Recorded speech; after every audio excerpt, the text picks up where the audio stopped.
মেহেরিমা বসে আছে হানিয়া আর স্পর্শের মাঝে। হানিয়া তাকে আগে থেকে চিনলেও স্পর্শের সঙ্গে এই আজই প্রথম দেখা। অথচ দেখলে কে বলবে এ যেন বহু দিনের চেনা আত্মারা আজ কেবল নতুন পরিচয়ে ধরা দিয়েছে। কথায় কথায় এমন ভাব জমে উঠেছে যে মনে হচ্ছে তারা তিনজন যেন দুধে মেশানো পাকা আম, স্বাদে ঘ্রাণে একাকার, আলাদা করাই দেয়। এই চেনা অজানার মিষ্টি মুহূর্তের বাহিরে এক কোণে একা বসে আছে জাহান। সিঙ্গেল সোফার কোনায় সে যেন এক গোপন দর্শক, গালে হাত দিয়ে তাকিয়ে আছে জীবনের সবচেয়ে প্রিয় তিন নারীর দিকে। তার মা, তার ফুফু আর তার ভালোবাসার মানুষ মেহেরিমা। তিন নারীর মুখের হাসিতে মুখর হয়ে উঠেছে ঘরটা। তাদের আলাপ চলেছে গৃহস্থালী থেকে শুরু করে জীবনের টুকরো গল্পে। একটা ঘর সাজানোর স্বপ্ন, পুরনো দিনের কোনো রান্নার স্মৃতি, কিংবা এক কাপ চায়ের সঙ্গে ভাগাভাগি করা কোনো মন খারাপ। তাদের এমন একচিটিয়া আলাপচারিতায় জাহানের মনে কোনো বিরক্তির বিন্দু মাত্র রেশ নেই, বরং বুকের ভেতর এক ধরনের নিঃশব্দ প্রশান্তি খেলা করছে। তার চোখের সামনে বসে আছে জীবনের সবচেয়ে আপন মানুষগুলো, একসাথে হাসি মুখে কথার সাগরে ভেসে। এই দৃশ্য দেখে তার মনে হয় যেন সংসারের প্রথম রং তুলির আঁচড় এঁকে যাওয়া শুরু হয়েছে আজ ভালোবাসা, গ্রহণযোগ্যতা আর এক ধরনের নিখুঁত ছন্দে। তার ভালোবাসার নারী মেহেরিমা আজ তার মায়ের আর ফুপুর সঙ্গে এমনভাবে মিশে গেছে যেন সে তাদের পরিবারের এক পরিচিত ছায়া, বহুদিনের চেনা আত্মা। জাহানের মুখের গহীনে কোনো শব্দ নেই, শুধু গভীর সন্তুষ্টির ঢেউ। সে কোনো কথা বলে না, কেবল দেখা যায়, কারণ কখনো কখনো দেখা আর অনুভব করাই সবচেয়ে গভীর ভাষা হয়ে ওঠে। জাহান তার পরিবারের মানুষদের হৃদয়ে গভীরতা চেনে, জানে ভালোবাসার গ্রহণযোগ্যতায় তারা যেন এক অবিনশ্বর বৃক্ষ, আর যার ছায়ায় দাঁড়ালে কোনো সম্পর্ককেই তারা প্রত্যাখ্যান করে না, যাতে তাতে থাকে সত্য, শ্রদ্ধা আর নিঃস্বার্থতা। মেহেরিমা আর তার সম্পর্কের কথা জানলে হয়তো প্রথমে কপট বিস্ময় ঢেউ উঠবে তাদের চোখে, তারপরে আসবে এক ধমক, এতদিন লুকিয়ে রাখার অপরাধে। কিন্তু আপত্তি, সে আশঙ্কা কোনোদিনই ছিল না জাহানের মনে। তার পরিবারের উপর রয়েছে এক নিঃশর্ত আস্থা, যার ভিত গড়া রক্তে, ভালোবাসার আদরে। সে জানে সেই দিন আসবেই যেদিন তার কোনো লুকোচুরি থাকবে না, কোনো দ্বিধা থাকবে না, ভয় তো দূরের কথা, তার ছায়াটুকু থাকবে না। সব অভিমান, সকল নীরবতা ভেদ করে সে এগিয়ে যাবে মেহেরিমার দিকে। চোখে সাহসের দীপ্তি, কণ্ঠে প্রতিজ্ঞতার দৃঢ়তা। সে দাঁড় করাবে মেয়েটিকে সকলের সামনে। সে শান্ত, নীরব, অথচ গভীর এক সৌন্দর্যে মোড়া নারী, যে তার হৃদয়ের প্রতিটা ধ্বনি জানে। তখন কোনো আড়াল নয়, কোনো সংকোচ নয়, সে উচ্চারণ করবে তিনটি শব্দ, না তিনটি শপথ। আমি কবুল করি।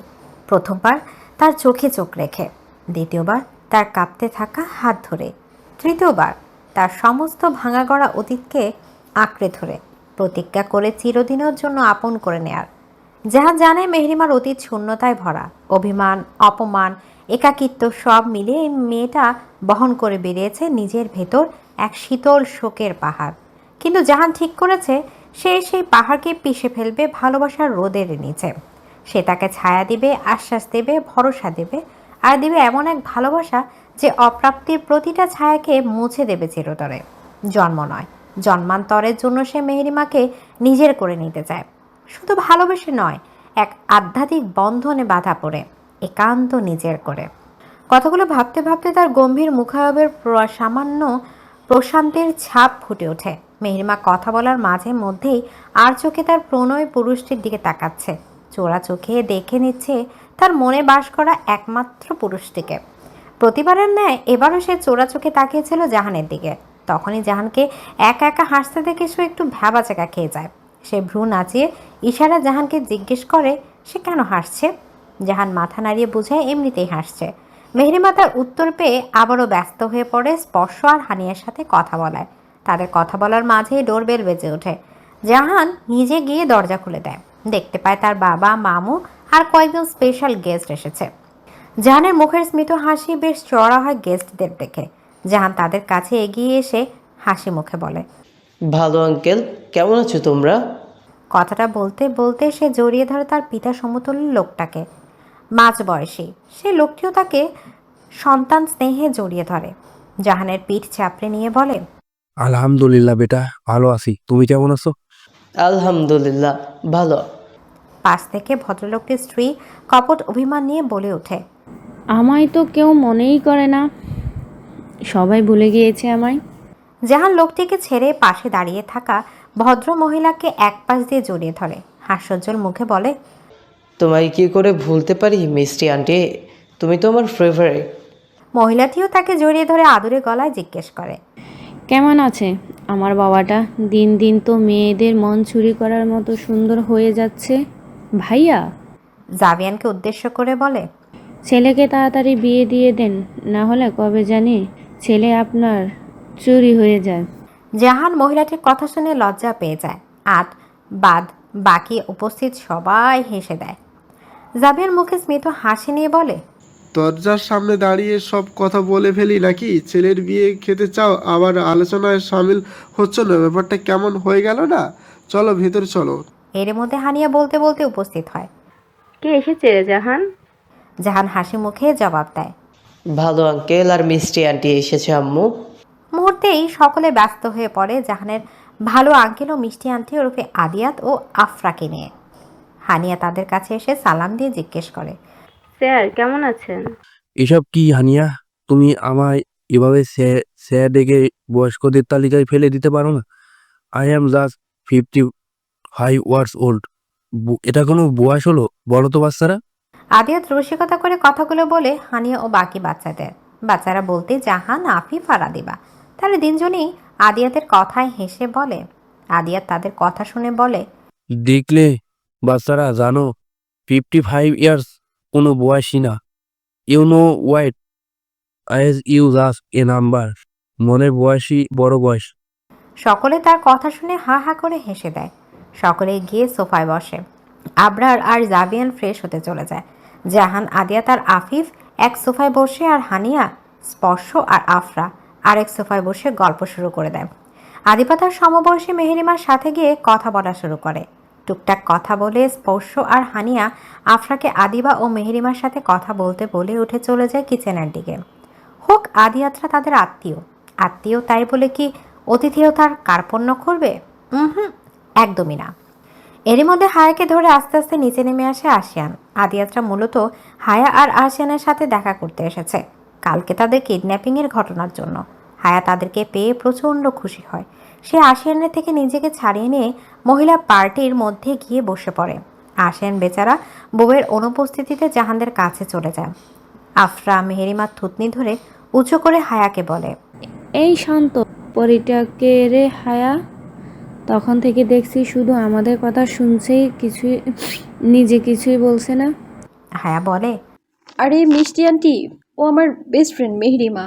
আর ওকে দেখে যতটা শান্তশিষ্ট মনে হচ্ছে, ও কিন্তু ততটা শান্তশিষ্ট নয়। আমার সাথে কথা বলা শুরু করলে মাথাটা খেয়ে নেয় একদম।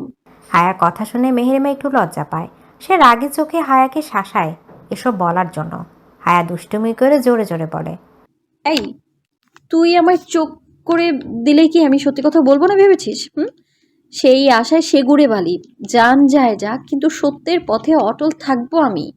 পাশ দিয়ে আদিবা আবার বলে, আসছে রে আমার সত্যবাদী। তুই যে কত বড় সত্যবাদী সেটা আমার থেকে ভালো করে কেউ জানবেই না। মুখ খোলাস না হায়া, তাহলে হাটে কিন্তু আমি হাড়িটা আস্তই রাখবো না।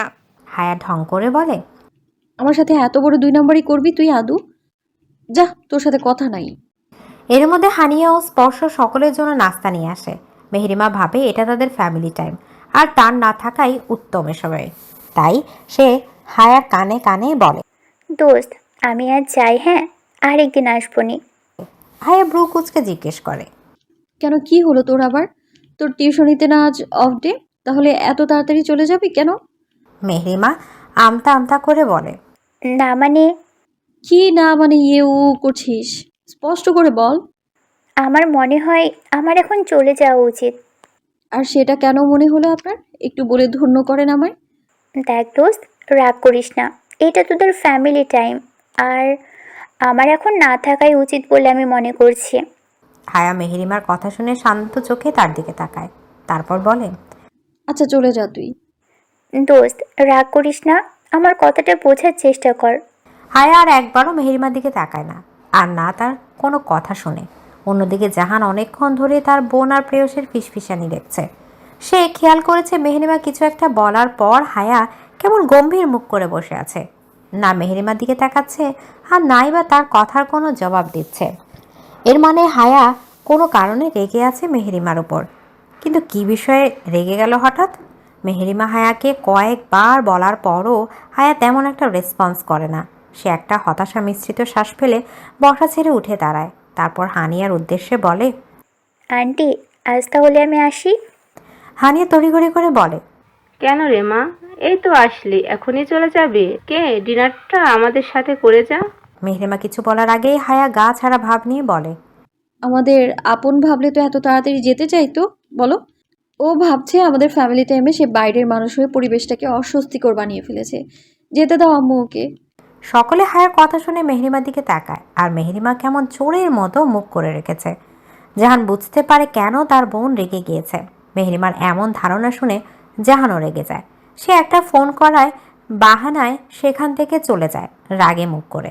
মেহেরিমা আর চোখে তার চাওয়া দেখে। মনটা খারাপ হয়ে যায় তার জাহানের রাগ দেখে। হানিয়া মেহেরিমার কাছে এসে তাকে এক পাশ দিয়ে জড়িয়ে ধরে বলে, আমাদের তোর আপন মনে হয় না। আমরা কিন্তু তোকে আর হায়াকে একই চোখে দেখি, কিন্তু তোর আজকের কথায় কষ্ট পেলাম ভীষণ। মেহেরিমা তড়িঘড়ি করে ছলছল চোখে বলে, আন্টি তুমি প্লিজ কষ্ট পেও না, আমি তো জানি তোমরা আমায় কতটা আপন ভাবো, আমিও তোমাদের নিজের কাছের মানুষ ভাবি। তাহলে আজকের ডিনারটা আমাদের সাথেই করে গিয়ে প্রমাণ কর তুই আমাদের আপন ভাবিস। কি থাকবি তো? মেহেরিমা সম্মতির সুযোগ মাথা নাড়ায়। হানিয়া তার কপালে একটা স্নেহের পরশ দিয়ে নিজের কাজে চলে যায়। মেহেরিমা হায়ার পাশে বসে তার কানের কাছে ঝুঁকে বসে বলে, দোস্ত তোর ভাই তো রেগে গিয়েছে, এখন তাকে শান্ত করাবো কি করে? সেটা তোর টেনশন। ছাগলের মতো চিন্তা ভাবনা করার সময় মনে ছিল না তোমার উনি রেগে যেতে পারে? এখন আমায় বলে কোনো লাভ নেই। মেহেরিমা অসহায়ের মতো হায়ার দিকে তাকিয়ে থাকে। মেহেরিমা মাগরিবের নামাজ পড়া মাত্রই রুম থেকে বের হয়ে এসেছিল। উদ্দেশ্য কিচেনে হানিয়া আর স্পর্শর কাছে যাওয়া। তখনই কলিং বেল বেজে ওঠে। স্পর্শ তড়িঘড়ি করে রান্নাঘর থেকে বের হয়। দরজা খুলতে যাবে তখনই মেহেরিমা তাকে আটকে দেয়। নম্র গলায় বলে, আন্টি আমি দেখছি, আপনি একটু বসুন। তখন থেকে শুধু দেখছি ছোটাছুটিই করছেন। স্পর্শকে ডাইনিং টেবিলে বসাতে বসাতে কথাটা বলে মেহেরিমা। তারপর এক গ্লাস পানির স্পর্শ দিলে এগিয়ে দিয়ে সে চলে যায় দরজা খুলতে। দরজা খুলে কিছু অপরিচিত মানুষদের দেখতে পায়। তাদের মধ্যে একজন মানুষকে দেখে সে একটু ভয় ও অস্বস্তিতে পড়ে যায়। এদিকে মেহেরিমা আর আদিবা স্পর্শ হানিয়ার হাতে হাতে খাবারের বাটিগুলো এনে ডাইনিং টেবিলে রাখছে। তারা দুজনে মানা করলেও মেহেরিমা ও আদিবা এক প্রকার জোর করেই কাজটা করছে। রান্না বান্না সামলে একটু কাজ যদি এগিয়ে দিলেও তাদের একটু কাজ কমবে। স্পর্শের হেল্পিং হ্যান্ড মহিলা এক সপ্তাহের ছুটি নিয়ে গতকালই নিজের গ্রামে বাড়ি গিয়েছে। তাই আজ হঠাৎ করে এত মেহমান এসে পড়ায় তাদের খাবার দাবারের সব দায়িত্ব মির্জা ও তালুকদার কর্ত্রীদের উপর এসে পড়তেছে। তাদের রান্নার কাজে মাহমুদ বাড়ির করতেও হাত লাগিয়েছে। তিনজন একদম বোনের মতো গলাগলি করে রান্না করছে। মুনতাহা বেগম সাহায্য করতে চাইলেও হঠাৎই তার মাথা ব্যথা শুরু হওয়ায় সে আর তাদের হাতে হাত লাগাতে পারেনি। খাবারের সবগুলি বাতি রাখা শেষ হলে হানিয়া আদিবার গালে হাত রেখে আদুরি গলায় বলে, আদিবা হানিয়ার ফুলো ফুলো গালগুলো হালকা টেনে বলে, আম্মা যান যাও তো ভাইয়াদের ডেকে নিয়ে আসো তো। বাদর তিনটা সেই যে রুমে দৌড় দিয়েছে, বের হওয়ার নামই নেই। মেহরিমাকেও সাথে নিয়ে যাও, ও তো বাড়িটা ঘুরে দেখার সুযোগই পেল না। ওকে কিউটি, আমরা ঝড়ের গতিতে যাচ্ছি কিন্তু ফিরবো পিঁপড়ার গতিতে, ঠিক আছে? হানিয়া আদিবার কথায় হেসে সম্মতি দিয়ে বলে, ঠিক আছে। আদিবা মেহরিমার কাছে এসে তার হাতটা খপ করে ধরে বলে, এই পুরান রেডিও চল, তোকে বাড়িটা ঘুরিয়ে দেখিয়ে আনি। কথাটা শেষ করতে দেরি মেহরিমার টানতে দেরি হয় না আদিবার। সে বড় বড় পা ফেলে সিঁড়ি বেয়ে উপরে যেতে থাকে। আদিবার ছোটবেলা থেকে মির্জা বাড়িতে আসা যাওয়া রয়েছে, তাই সে সহজেই জানে কোনটা কার রুম এবং কোনটা দিয়ে যেতে হবে। মেহরিমাকে আদর আহ্লাদ, হানিয়ার হাতে হাত, কাজ করে দেয়া সব কিছুই দূর থেকে প্রত্যক্ষ করছিল একজোড়া অনুসন্ধানী চোখ। পরপর কয়েকবার নক করতে দরজা খুলে দেয় একজন পুরুষ। আদিবা পুরুষটির দিকে চোখ উঁচিয়ে তাকালে দেখতে পায় এ আর কেউ নয়, তারই ইনামিনা দিনার হবু পাপা। জাহিন তার পিচ্ছি প্রিয়তমাকে দেখে বেশ খুশি হয়, কিন্তু মুখে তা প্রকাশ করে না। ব্রু নাচিয়ে জিজ্ঞেস করে। কি চাই এখানে? আদিবা ভাবে একটু জ্বালানো যাক তার শখের পুরুষটিকে। সন্ধ্যায় অফিস থেকে ফিরেছে পর একবারও দেখা বা কথা হয়নি তাদের, একই বাড়িতেই অবস্থান করেও। সে যাওয়া চোখে চোখে দুই একবার গার্ডেনে যাওয়ার ইশারা করলেও জাইন তেমন একটা পাত্তা দেয়নি। সেটারই শোধ তুলবে এখন।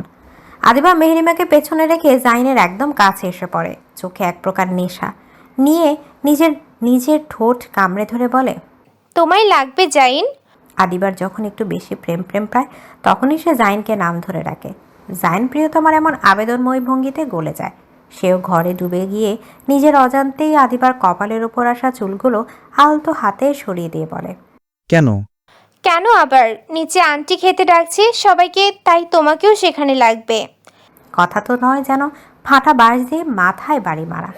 আদিবার এমন কাজ গলায় বলা কথাগুলো মুহূর্তেই জাইনকে অনুভূতির রঙিন দুনিয়া থেকে টেনে বের করে এনে বাস্তবতার মুখোমুখি করে। সে আদিবার কথাটা সাথে সাথে ধরতে পারে না, তাই বলে, নয় হ্যাঁ, তোমাদের 3 বাদরকে নিচে যেতে বলেছে আন্টি, তাড়াতাড়ি আসো। অনেকটা ধমকে সুরে কথাগুলো বলে আদিবা। মেহরিমার হাত ধরে আবারও হাঁটা দেয়। মেহরিমা আদিবার সাথে যেতে যেতে একবার পেছনে ঘুরে প্রিয়তমের অভিমানী মুখখানা দেখে নেয়, যে কিনা মাত্রই উপস্থিত হয়েছিল দরজার সামনে।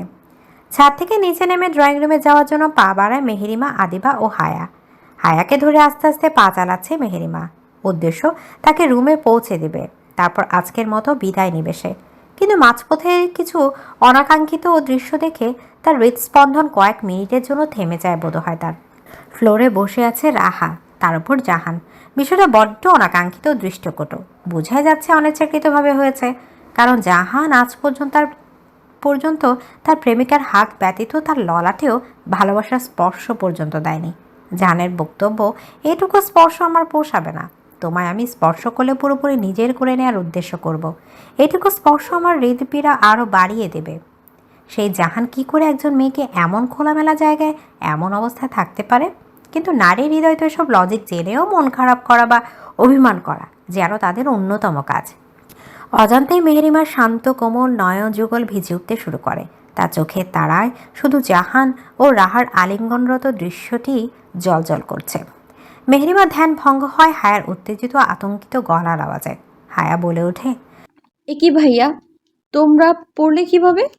জাহান হায়ার কণ্ঠস্বর শুনে হকচকে তার দিকে তাকালে দেখতে পায় 3 রমণীকে। তাদের মধ্যে তার ব্যক্তিগত রমণীর নয়নে যে বেদনার অশ্রু জমেছে সেটাও তার চক্ষু গোচর হয়। সে তড়িঘড়ি করে রাহার উপর থেকে সরে আসে, বেশ অপ্রস্তুত ও বিব্রত দেখাচ্ছে তাকে। জাহান উঠে গেলে রাহা তার দিকে হাত বাড়িয়ে দেয়। জাহানের অনিচ্ছা সত্ত্বেও রাহার হাত ধরে তাকে নিচ থেকে উঠায়। হায়া আস্তে আস্তে তাদের সামনে এসে জিজ্ঞেস করে, কি হয়েছে ভাইয়া, তোমরা পড়ে গিয়েছিলে কিভাবে? জাহান দৃঢ় কণ্ঠে বলে, আমি আমার রুম থেকে বের হয়ে নিচে যাচ্ছিলাম, তখনই রাহার চিৎকার শুনি। এইখানে এসে দেখি ও নিচে পড়ে রয়েছে আর পায়ের ব্যথায় কাতরাচ্ছে। তাড়াতাড়ি করে এসে ওকে উঠাতে গেলে ফ্লোরে থাকা পানিতে আমিও পা পিছলে ওর উপর পড়ে যাই। ফ্লোরে পানি ছিল? বিস্ময় নিয়ে কথাটা জিজ্ঞেস করে হায়া নিচে তাকায়, দেখে তার ভাই সত্যি বলছে। সাদা টাইলসে ফ্লোর হওয়ায় পানিটা ততটা বোধগম্য হচ্ছে না, কিন্তু কথা হলো ছাদে যাওয়ার এই পথে পানি আসলো কি করে। হায়া ফ্লোর থেকে দৃষ্টি সরিয়ে এনে পুনরায় ভাইয়ের দিকে তাকালে দেখতে পায় তার ভাই এক দৃষ্টিতে তার বান্ধবীকে দেখছে, অথচ তার বান্ধবী রূপী হবু ভাবি তার ভাইয়ের দিকে ভুলেও নিজের দৃষ্টি স্থাপন করছে না। হায়ার বুঝতে বাকি থাকে না কেন এমনটা করছে মেহরিমা। সেও তো মাঝে মধ্যে তার পুরুষটির সাথে এমন অভিমান করে। হায়া গলা খাকারি দিয়ে সকলের ধ্যান নিজের দিকে ফেরায়, তারপর বলে, এখানে পানি আসাটা বড়ই অস্বাভাবিক আর বিস্ময়কর। যাই হোক, রাহা তুমি কি বেশি ব্যথা পেয়েছো পায়ে? রাহাকে উদ্দেশ্য করে প্রশ্নটি করে। রাহা মুখ কিঞ্চিত কুঁচকিয়ে বলে, হ্যাঁ, ভালোই ব্যথা অনুভব হচ্ছে, দাঁড়াতে কষ্ট হচ্ছে। ও, তাহলে তুমি আন্টি রুমে গিয়ে রেস্ট নাও, আমি ব্যথার ওষুধ পাঠিয়ে দিচ্ছি তোমার জন্যে। আচ্ছা, ধন্যবাদ তোমাকে। তারপর জাহানের দিকে তাকিয়ে হালকা হেসে রাহা বলে, জাহান ভাইয়া, আমাকে একটু রুমে দিয়ে আসবেন প্লিজ, আসলে একা একা হাঁটতে কষ্ট হচ্ছে। জাহান কিছু বলার আগে হায়া বলে, রাহা, তোমায় যদি আদিবা রুমে দিয়ে আসে তাহলে কি কোনো সমস্যা আছে? আসলে ভাইয়ার সাথে আমার একটা কাজ ছিল তো, তাই বললাম আর কি। রাহা হলো তার বড়লোক বাবার বিগড়ে যাওয়া সন্তান। তার জানা মতে কিছু না হলে সে চট করে রেগে যায়। আজও তার ব্যতিক্রম হয় না। সে চেয়েছিল জাহান তার হাত ধরে তাকে রুম পর্যন্ত যাতে নিয়ে আসে, কিন্তু হায়াতও জাহানকে আটকে দিল। আর কেনই বা দিল সেটাও সে বেশ ভালো করেই বুঝতে পেরেছে।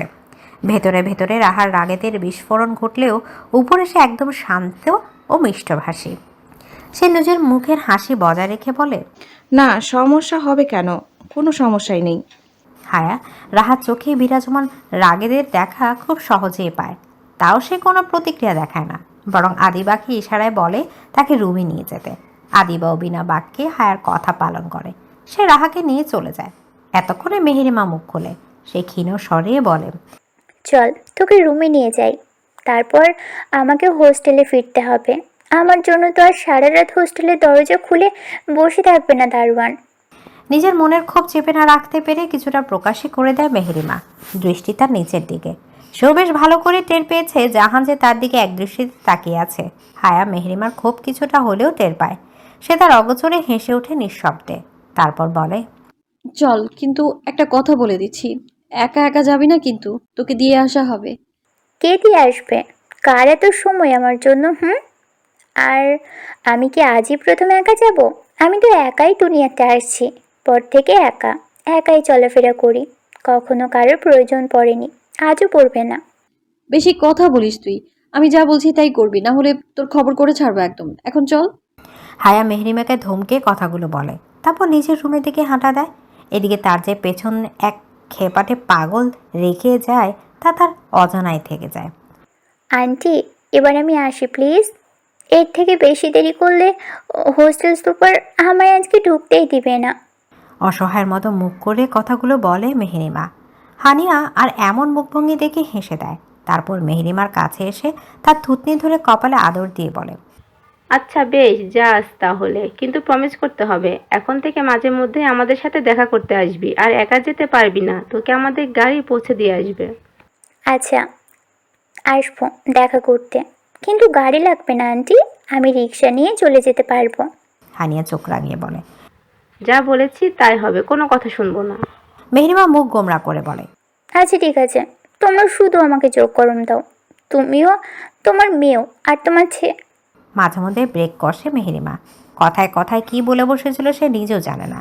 হানিয়া লাস্টের কথাটা বুঝতে পারে না, তাই সে জিজ্ঞেস করে, লাস্টে কি বললি? আমার কে? তোমার ভাইয়ের ছেলে, মানে আশিয়ান স্যার আর কি। সেও ক্লাসে পড়া না পারলে এমন করেই চোখ গরম করে, আমার তো টাইটাই ফিশ হয়ে যায়। ক্যাবলার মতো হাসি দিয়ে কথাটা বলে মেহরিমা। বেচারি না পারতে আশিনের কথা বলে দেয়। কথাটা অবশ্য মিথ্যে না, সত্যি।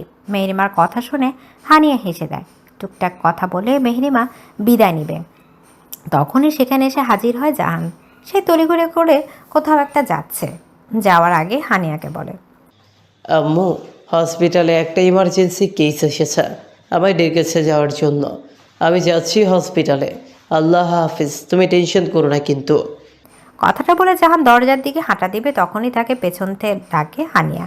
জাহান মায়ের ডাকে পেছন ঘুরে দাঁড়ালে হানিয়া বলে, তোমার হসপিটাল তো মেহরিমার হোস্টেলের রাস্তায় পড়ে, তাহলে তুমি মেহরিমাকে একটু ওর হোস্টেলে ছেড়ে দিও। জাহান একবার মেহরিমাকে দেখে বলে, আচ্ছা, আসতে বলো ওকে, আমি গাড়ি বের করছে। এর মধ্যে মেহরিমা মিনমিনিয়ে বলে, আন্টি, ভাইয়াকে আমার জন্য কষ্ট করতে হবে না, আমি যেতে পারবো। জাহান এবার রেগে যায়। একদিকে প্রেয়সীর অভিমান, যার জন্য তার মন মেজাজ কিছুটা বিক্ষিপ্ত হয়ে রয়েছে। অন্যদিকে তার দায়িত্ব তাকে হাতছানি দিয়ে রাখছে। আসলেই তাকে হাসপাতাল থেকে ডাকা হয়েছে ইমার্জেন্সি, কিন্তু সে যদি হসপিটালে যাওয়ার আগে প্রেয়সীর মুখে হাসি না দেখতে পায়, তাহলে হয়তো তার বিক্ষিপ্ততা দূর হবে না। তার মধ্যে এখন আবার এমন তেরা ঘাট তেরা কথা। সে গম গম সুরে বলে, আমার দেরি হচ্ছে আম্মু, সে কি আসবে নাকি আমি চলে যাব? না, যাবে, তুই গাড়ি বের কর, যা। জাহান মায়ের কথায় চলে যায় গাড়ি বের করতে। এদিকে হানিয়া মেহরিমাকে বুঝিয়ে জাহানের সাথে যেতে রাজি করে। মেহরিমা হানিয়াও বাকিদের থেকে বিদায় নিয়ে বাসা থেকে বের হয়। বাহিরে এসে দেখে জাহান গাড়ির সাথে হেলান দিয়ে দাঁড়িয়ে ফোনে কথা বলছে। মেহরিমা গুটি গুটি পায়ে তার দিকে এগিয়ে গেলে জাহান কথা বলতে বলতে ড্রাইভিং সিটের পাশের সিট ডোর খুলে দেয়। দৃষ্টি তার অন্যদিকে। মেহরিমা একবার জাহানের দিকে তাকিয়ে গাড়িতে উঠে বসে। জাহান ডোর লাগিয়ে কথা শেষ করে ড্রাইভিং সিটে বসে পড়ে। মিনিটের ব্যবধানে গাড়ি চলতে শুরু করে। এদিকে তাদের গাড়ি বাড়ির ফটক থেকে বের হয়ে মেন রাস্তার উঠলে দূর থেকে তাদের উপর নজর রাখা ব্যক্তিটি ফোন লাগায় কাউকে। ফোনের অপর পাশে থেকে ব্যক্তিটি নির্দেশ দিয়ে বলে। কথা শেষ করে খট করে ফোন কেটে দেয়। ব্যক্তিটির চোখও এখনও রাস্তার দিকে, তার চোখে এক প্রকার ক্রোধের ছাপ রয়েছে। বারান্দার নিঃশব্দ এক কোণে চাদর স্নিগ্ধ আলোয় আলোকিত দুটি মন একে অপরের স্পর্শে খুঁজে পায় নিঃশেষ প্রশান্তি। তারা বসে আছে জড়িয়ে, ভালোবাসা চুপচাপ এক আলিঙ্গনে, যেখানে শব্দের প্রয়োজন হয় না, চোখের একটুখানি চাহনিই সব বলে দেয়। চারপাশে নিস্তব্ধতা, মাঝে মাঝে মৃদু হওয়ার ছোঁয়া আর দূর থেকে ভেসে আসা রাতজাগা পাখির ডাক, সব মিলে মুহূর্তটা হয়ে ওঠে কবিতার মতো। এ যেন পৃথিবীর সমস্ত কোলাহল পেরিয়ে এসে গড়ে ওঠে এক ক্ষণিকের স্বর্গ। এমন ভালোবাসার আলিঙ্গনে নিজেকে সুখী ভাবতে আর কিছুর প্রয়োজন হয় কি? হয় না। ভালোবাসা যখন নিঃশব্দে কথা বলে তখন বাকি সব কিছু মুছে যায়। হায়া একটু নড়ে চড়ে আবার ঘাপটি পড়ে বসে থাকে আশিয়ানের বুকে মুখ গুজে। একটু আগে যে অস্থিরতা কাজ করছিল তার মধ্যে এখন তার ছিটে ফোটাও নেই। হায়া আশিয়ানের বুকে মাথা রেখে তার মুখের দিকে তাকিয়ে থাকে এক ধ্যানে। পুরনো ভালোবাসাটা আবারও মাথাচাড়া দিয়ে উঠেছে। মন চাইছে একটু অবাধ্য করতে মস্তিষ্কের। একটু ভালোবাসা দিয়ে অনেকটা ভালোবাসা পেতে মন চাইছে বেহায়া মনটা। আশিয়ান চাঁদের দিক থেকে দৃষ্টি সরিয়ে আনে, চোখ রাখে নিজের বুকের উপর বসে থাকা মেয়েটার দিকে। তার পুতুপুতু বউটা ঠিক তার দিকেই তাকিয়ে আছে, একটু লজ্জা নেই, চোখে শুধু একরাশ গভীরতা। তাকে দেখে আশিয়ানের ঠোঁটের কোণে গোপন একটা হাসি খেলে যায়। তারপর ধীরে হাত বাড়িয়ে হায়ার কপালের উপর এলোমেলো হয়ে থাকা চুলগুলো আলতোভাবে সরিয়ে নেয়, কানের পাশে গুজে দেয় যত্নের পরশে। গলায় নেমে আসে একরাশ কোমলতা প্রশ্ন, কি দেখছো? হায়া থেমে যায় একটু, চোখে এক ঝাপসা মায়া, মুখে ভাসে তা। ধীরে বলে ফেলা একটা সরল স্বীকারোক্তি, আপনাকে। এক মুহূর্তের জন্য আশিয়ান থমকে যায়। আশিয়ানের টান টান কপালে এক চিলতে ভাঁজ পড়ে। আবার প্রশ্ন করে, এবার যেন একটু নিচু স্বরে, একটু বেশি সজ্ঞান হয়ে। আমায় এত কি দেখো? হায়া এবার আর জবাব দেয় না, শুধু তার চোখে চোখে রেখে বসে থাকে, যেন সেই দৃষ্টিতে আছে হাজারটা অপ্রকাশিত কথা। সময়ের চাকা এগোয়, কিন্তু ওদের মাঝখানে যেন একটা মুহূর্ত স্থির হয়ে দাঁড়িয়ে পড়ে। অল্প পর হায়া তার বুক থেকে একটু সরে আসে, তবে আশিয়ানের কোল ছাড়ে না। সে তখন হাত বাড়িয়ে আলতোভাবে ছুঁয়ে দেয় তার কপালের ব্যান্ডেজ। খুব সাবধানে মমতার পরশে হাত বুলিয়ে দেয় সেখানটায়। মনে হয় ব্যথাটা যদি নিজের স্পর্শে টেনে নিতে পারত। তার চোখে তখন একরাশ কষ্ট। চাঁদের আলো সেখানে ধরা পড়ে হালকা জলচিহ্নে। না বলা অথচ খুব স্পষ্ট ভালোবাসা ভেসে ওঠে হায়ার চোখে। হায়া নিজের হাত আশিনের কপালে রেখে জিজ্ঞেস করে, ব্যথা করে? আশিন এতক্ষণ হায়ার চোখের দিকে তাকিয়েছিল। সে স্পষ্ট দেখতে পেয়েছে হায়ার চোখে তার জন্য হওয়ার কষ্টের অশ্রু। মনে মনে ভাবে, একটু পরীক্ষা করা যাক। আশিয়ান বলে, চিনচিনে ব্যথা করে উঠে মাঝে মধ্যেই, আবার মাঝে মধ্যে একটু বেশি ব্যথা করে। কথাগুলো শুনে হায়ার বুকের পাঁজর ভেঙে আসতে চায় কষ্টে। তাকে রক্ষা করার জন্য লোকটা কতটা ব্যথা পেয়েছে। হায়া নিজের হাতটা আশিনের কপাল থেকে সরিয়ে আনে।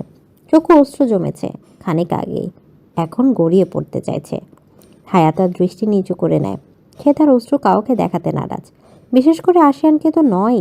ভাঙা ভাঙা গলায় বলে, রুমে চলুন, মেডিসিন নিয়ে ঘুমাবেন। সকালে ডক্টরের কাছে গিয়ে তাড়াতাড়ি ঠিক হয় এমন ওষুধ নিয়ে আসবো না। আশিয়ান তার প্রেয়সীর সিক্ত গলায় ঠিকই বুঝতে পারে। সেই সাথে তার নাক টানার হালকা আওয়াজে সহজেই বোঝা যায় অশ্রু জমেছে তার বউয়ের নয়নের কোলে। মনে মনে প্রসন্নের হাসি দেয়। আশিয়ান বলে, একটা মেডিসিন আছে যেটা নিলে এখনই ব্যথা কমে যাবে। হ্যাঁ, চট করে তার দৃষ্টি আশিয়ানের দিকে স্থাপন করে।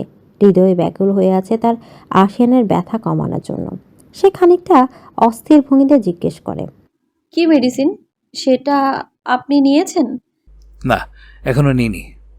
কেন? সেটা কি বাসায় নেই? কাউকে দিয়ে আনিয়ে নেব? বাসাতেই আছে, আর তোমার কাছে আছে। আমার কাছে? প্রচণ্ড বিস্ময় নিয়ে জিজ্ঞেস করে হায়া। আশিয়ান বলে, হ্যাঁ, তোমার কাছে। কিন্তু আমার কাছে তো এমন কোনো মেডিসিন নেই। অসহায়ের মতো কথাটা বলে হায়া। আশিয়ান তার মুখভঙ্গি দেখে হাসি দেয়। ঠোঁটের কোণে ভালো লাগে সে হাসিটুকু বজায় রেখে হঠাৎই হায়ার কোমর দুই হাত দিয়ে চেপে ধরে তাকে নিজের আরও কাছে নিয়ে আসে। হায়ার হাত দুটো স্থান নেয় আশিয়ানের চওড়া বুকে। আশিয়ান হায়ার কানের কাছে নিজের মুখ নিয়ে এসে খানিকটা ফিসফিসিয়ে বলে, প্রেয়সীদের ওষ্ঠের ভালোবাসাময় স্পর্শ প্রেমিক পুরুষদের বড় মেডিসিন ম্যাম। নিমিষে হায়ার চোখ বড় বড় হয়ে যায়। তার বুঝতে বাকি থাকে না আশিয়ান কি মিন করছে। সে ছটফটিয়ে সরে আসতে চাইলে অনুভব করে তার কোমরে থাকা আশিয়ানের হাতের শক্ত বাঁধন। হায়া আবারও শুনতে পায় তার পাগল বর বলছে,